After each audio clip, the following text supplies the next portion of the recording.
চলে এলো টেক্কা সিনেমার প্রথম ক্যারেক্টার পোস্টার। আমি জানি তোমরা অনেকেই আশা করেছিলে, আমরাও অনেক আশা করেছিলাম যে দেবদার প্রথম ক্যারেক্টার পোস্টার আসবে, বাট আমরা যেটা ভাববো সেটা তো হবে না।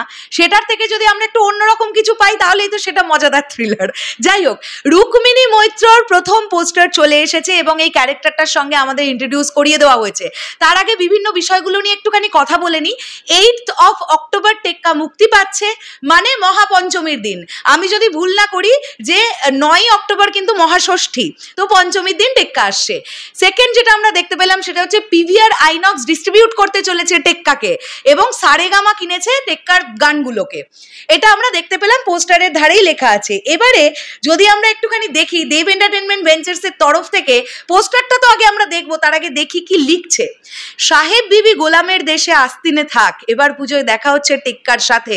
পাওয়ার, authority, justice meet Maya who commands the deck and the streets. মানে এই ক্যারেক্টারটার নাম হচ্ছে মায়া, যে ক্যারেক্টারটা প্লে করছে রুক্মিণী মৈত্র। এইবারে যদি আমরা পোস্টারটা দেখি, ব্যাকগ্রাউন্ড স্কোরটা বেশ প্রমিসিং লাগছে, বেশ প্রমিসিং।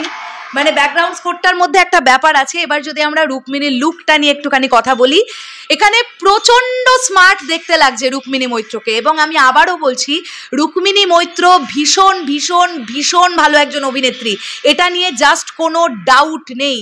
তাকে একদম অন্য রকমভাবে প্রেজেন্ট করবেন সৃজিত মুখার্জি, এমনটাই মনে হচ্ছে। তার হাতে আমরা রিভলভার দেখতে পাচ্ছি এবং চোখে সানগ্লাস, ছোট ছোট চুল, তার যে ড্রেস কোডটা তাকে দেওয়া হয়েছে এবং যে চাহনিতে সে তাকিয়ে আছে, যদিও সানগ্লাসের ভেতর থেকে চাহনি দেখা পসিবল না, বাট ফেসিয়াল এক্সপ্রেশন বলছে প্রচন্ড সিরিয়াস একটা ক্যারেক্টার। মানে আমার মনে হচ্ছে রুক্মিণী মৈত্র চরিত্রটা নয় একজন লেডি পুলিশ আর নচেত একজন লেডি ডিটেকটিভ, এই দুটোর মধ্যে যে কোনো একটা হবে।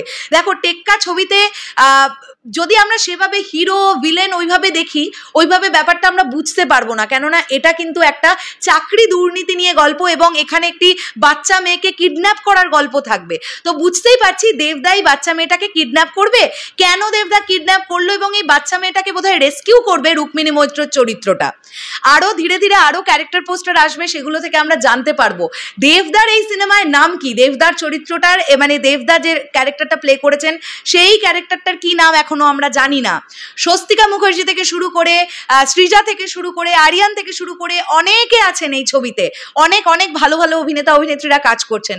আমার কিন্তু এটা খুব ভালো লেগেছে যে রুক্মিণী মৈত্রর মানে পোস্টারটা প্রথম দেওয়া হলো। দেখো, আমরা জানি চারিদিকে আরজিকর কাণ্ড নিয়ে প্রচন্ড রকমের একটা উত্তাল পরিস্থিতি চলছে পশ্চিমবাংলায় দাঁড়িয়ে। সেখান থেকে দাঁড়িয়ে একটি লেডি পুলিশ বা লেডি ডিটেকটিভের পোস্টার দিয়ে ক্যারেক্টার পোস্টার প্রমোশন শুরু করা হলো টেক্কার। এটা কিন্তু কোথাও গিয়ে একটা পজিটিভ দিক।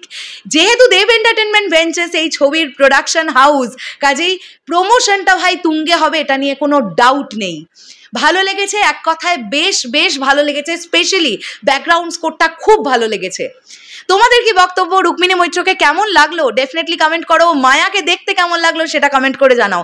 দেখা হচ্ছে আবার খুব শীঘ্রই নতুন কোনো ভিডিও নিয়ে। আমি আশা করব এই ছবিতে রুক্মিণী মৈত্রর অনেক অংশ থাকবে এবং সে ফাটিয়ে কাজ করবে। টাটা।